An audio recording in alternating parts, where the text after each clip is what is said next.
کہ جب انسان کو کوئی نقصان یا مصیبت پہنچے تو وہ کیا کہے، عموماً نہیں پتہ چلتا، اس وقت بندہ بالکل وہ پریشان سا ہوتا ہے۔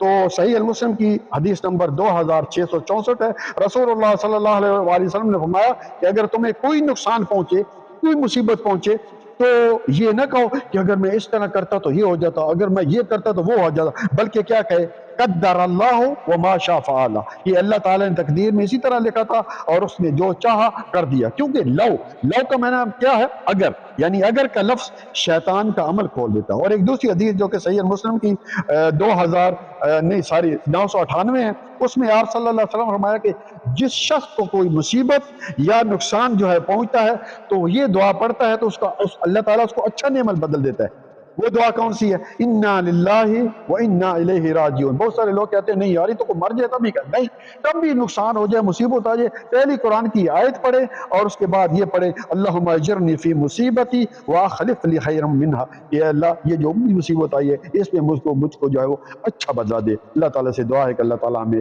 نیک عمل کرنے کی توفیق عطا فرمائے۔